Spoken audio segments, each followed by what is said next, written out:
Olá, sejam bem-vindos ao SAI Digital, um sistema de ensino que oferece soluções inovadoras da educação infantil ao pré-vestibular.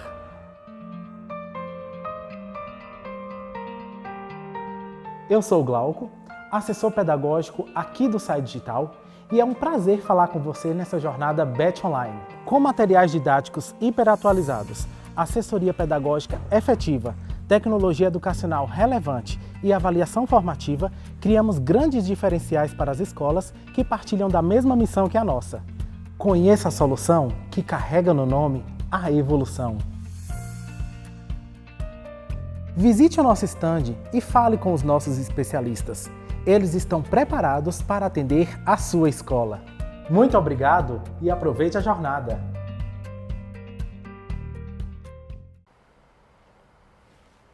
Olá pessoal, boa tarde a todos, boa tarde Bianca. Sejam todos bem-vindos à nossa jornada da BET Educar. Será um prazer estar com vocês aqui nessa tarde, falando sobre o novo ensino médio, né Bianca? Sobre tudo o que a sua escola precisa saber sobre o novo ensino médio. Então eu sou o Rafael Salazar, faço parte do time de assessoria pedagógica aqui no SAI Digital, estou juntamente com ela. E eu sou a professora Bianca, aqui no SAI eu componho a equipe que está cuidando da implantação do novo ensino médio nos nossos materiais.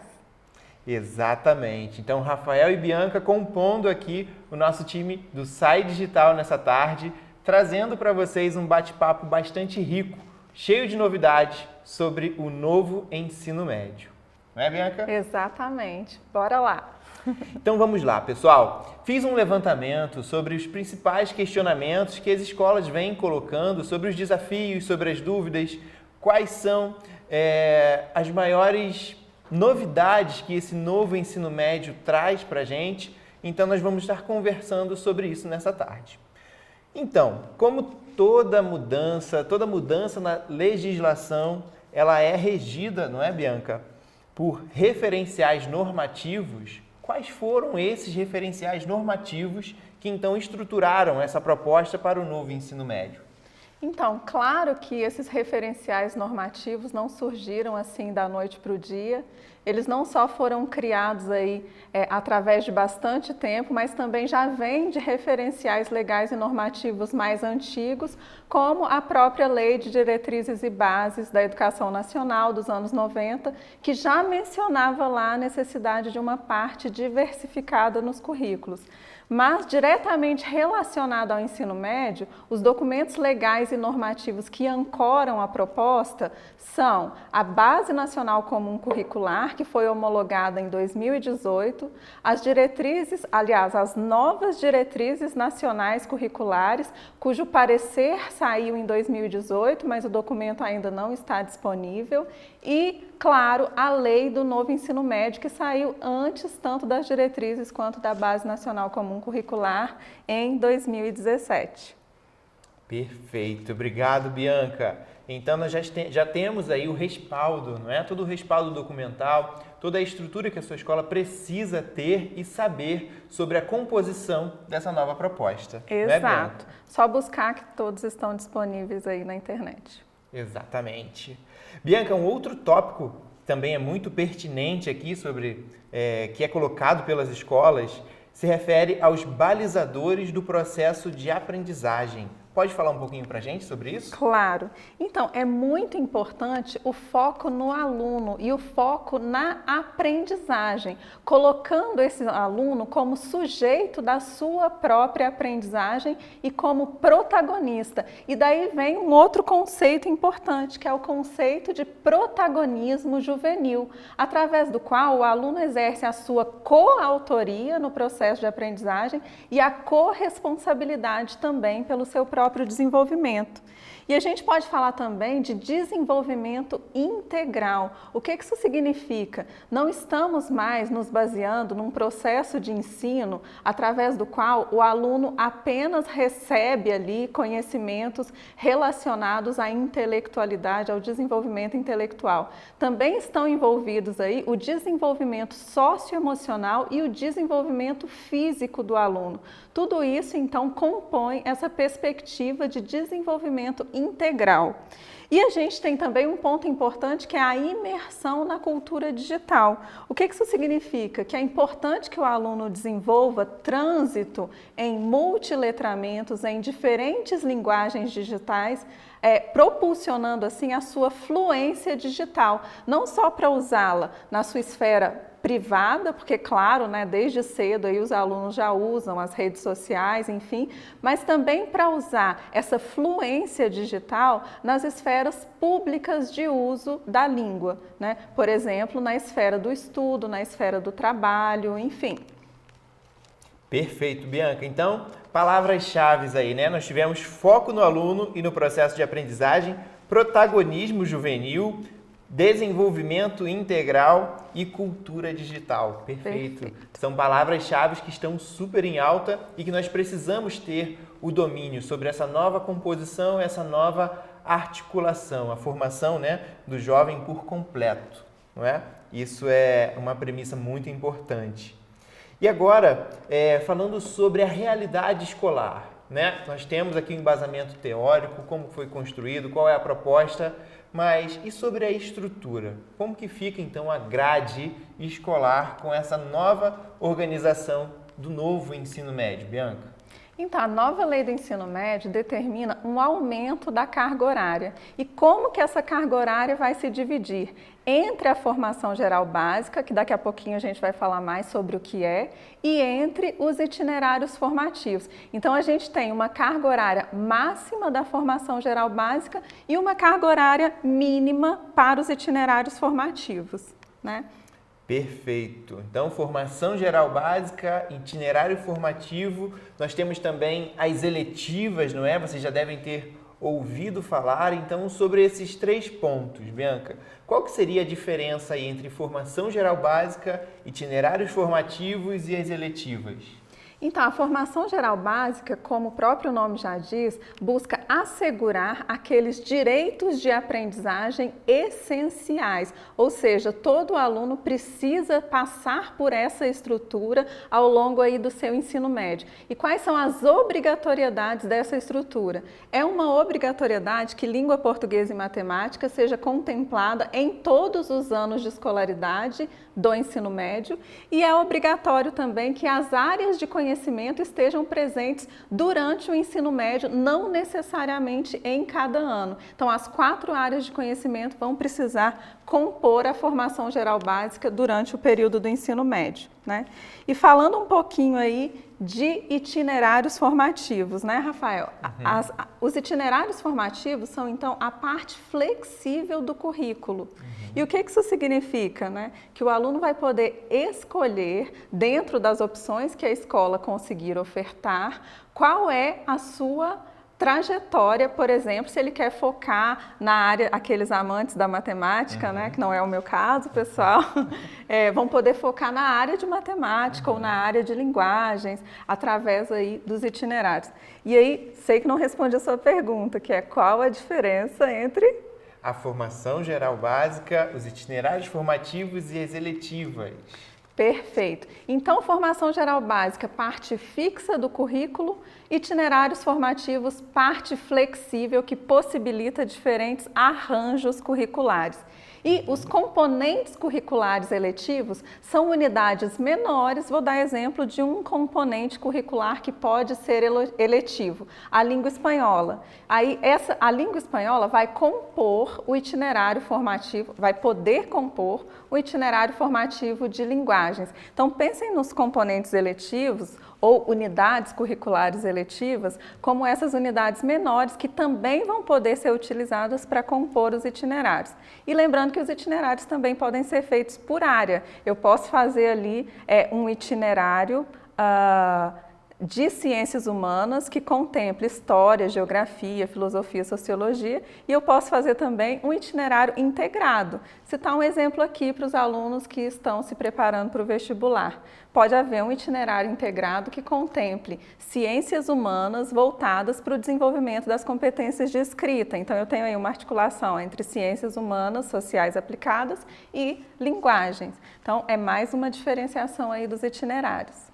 Perfeito, perfeito. Obrigado, Bianca, por essa incrível diferenciação, não é? É interessante, é importante nós termos em mente como que se dá essa estrutura, essa organização, não é?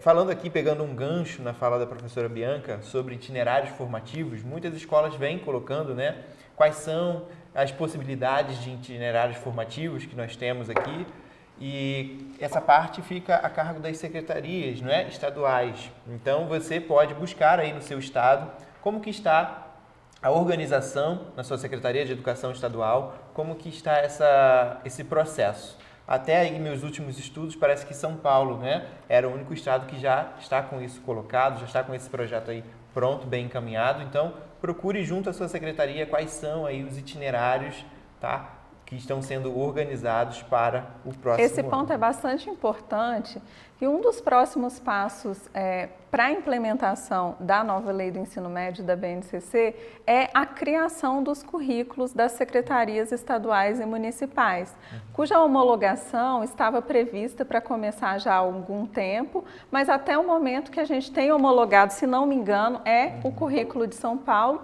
e há alguns já em fases bem avançadas que estão em processo de homologação. E nesses currículos, o de São Paulo já está disponível, como o Rafael disse, vocês vão poder verificar como que os itinerários formativos estão sendo concretizados em cada um deles. Perfeito, perfeito. Então, itinerários formativos, né, já entendemos que é a parte flexível do currículo, não é? Então, que vai permitir aí aprofundamentos em áreas específicas. E quais seriam, então, as áreas do conhecimento que seguem aí para o novo ensino médio? Então, os itinerários formativos há 5 tipos, né, de itinerários formativos. 4 deles correspondem às 4 áreas de conhecimento, que são aí as linguagens e suas tecnologias, matemática e suas tecnologias, ciências da natureza e suas tecnologias e ciências humanas e sociais aplicadas. Perfeito. E o quinto, né? E o quinto? Qual é o Isso aí. quinto Qual é o itinerário quinto? formativo? É a formação técnico-profissional, para preparar os jovens já para o mundo do trabalho. Exatamente. Então, esse quinto elemento aí, que é a novidade que vem trazendo maior, né, curiosidade para as nossas escolas, não é? É o que vem sendo bastante debatido, que é esse itinerário aí, essa área, né, da educação técnica e profissional. E como que seria, então, essa organização, né, dessa educação técnica e profissional? Qual o objetivo? Eu acho que um exemplo já concreto que já existe na educação brasileira são os dos centros e institutos federais que já têm a formação técnico-profissional também junto com o ensino médio. Claro que esses centros e institutos vão precisar fazer adequações aí à BNCC, mas eles já exemplificam como funciona o ensino médio integrado à formação técnico-profissional, né? Um ponto que eu acho que valeria a gente reforçar, que talvez ficou aí diluído na minha fala e no nosso diálogo aqui, é quais são os tipos de itinerários, como eles podem se formar. Claro, a gente sabe que eles podem se formar por uma área de conhecimento, eles podem se formar na formação técnico-profissional, mas eles podem se formar também de forma integrada. Eu mencionei brevemente aí um exemplo de que eu posso articular a área de ciências humanas com a área de linguagens, ou eu posso articular uma área de conhecimento com um itinerário técnico-profissional. Claro que há muitos desafios aí para a gente concretizar essas configurações, mas já são possibilidades que estão aí ancoradas na legislação e no futuro, claro, a gente vai conseguir realizando esses diferentes arranjos cada vez de uma forma melhor, né? Perfeito. Acho que fica até mais fácil também de compreendermos, né? Falando um pouco sobre os eixos estruturantes desses itinerários formativos, né? Quais são os eixos estruturantes, Bianca? Então, os itinerários formativos precisam se basear em 4 eixos estruturantes. E quais são eles? A investigação científica, os processos criativos, a mediação e intervenção sociocultural e o empreendedorismo. Então, cada itinerário pode ter um foco em um desses eixos estruturantes na sua composição. Perfeito. Muito bem. E vocês, como que estão aí acompanhando a nossa live? Coloque a sua dúvida aí no chat. Nós temos uma equipe acompanhando as perguntas. Nós sabemos que é um tempo de novidade, não é? É um assunto que está muito em alta. Então, a todo momento, nós temos aí questionamentos sendo levantados, muitas dúvidas. Tenho certeza que você aí em casa, aí onde você estiver nos assistindo, também tem questões a colocar. Então, envie aí no nosso chat, tá? Compartilhe o link dessa live também com os seus pares, com a sua escola, enfim, esteja somando conosco nesse tempo. É um tempo de construção, né, Bianca? Com certeza. Tempo de construção onde vocês vão precisar aí de um apoio para a implementação, para a aplicação do novo ensino médio na unidade de vocês. Então, podem contar com o SAI, né? Vocês estão contemplando aí, nós temos uma equipe muito bem preparada para fazer todo esse processo juntamente com vocês. Nós construímos juntos tudo isso. É muito natural que a gente esteja passando por esse momento de insegurança, afinal a implementação está batendo a porta, mas é importante que todos saibam que podem contar com a gente. A gente está aqui, né, debruçado sobre esse assunto, buscando alternativas de oferecer uma estrutura que facilite muito aí a implementação do novo ensino médio. Então, conta com a gente. Pode contar com a gente. Sabemos que os desafios são muitos, né? Não somente aí a parte estrutural, mas o contexto de pandemia também, né? O que estamos vivendo hoje, o tempo de preparo para esse novo ensino médio está em um cenário diferente, não é? Então, mais do que nunca, nós estamos aí prontos para auxiliá-los. Mas a nossa live não chegou ao fim, tá? Nós vamos conversar mais um pouco aí. E um outro trending topic aqui, que é colocado por, acho que 99,9% das nossas escolas, não é? Nós já temos aqui também um material excelente, é sobre o projeto de vida, não é, Bianca? Exato. Professora Bianca. Exato. O que você pode compartilhar conosco aqui sobre o projeto de vida? O projeto de vida é um conceito bastante natural. Pensa, Rafael, quando estávamos ali no momento do ensino médio, quantas angústias, que faculdade a gente ia fazer, é um momento bastante tenso, né? Sim. E como professora também, fui professora por um tempo de alunos da terceira série, lembro do quanto era sofrido para eles, porque eles acreditavam que naquele momento eles estavam definindo algo muito importante, talvez determinante na trajetória e na vida deles. Então, por isso que eu digo que o projeto de vida é um conceito natural que deveria estar aí presente no nosso dia a dia, né? Falar sobre isso, especialmente nesse momento da adolescência, deveria ser algo natural. E pensando nisso, a BNCC colocou o projeto de vida como um componente curricular que deve ser contemplado durante a etapa do ensino médio. E para que serve isso, né?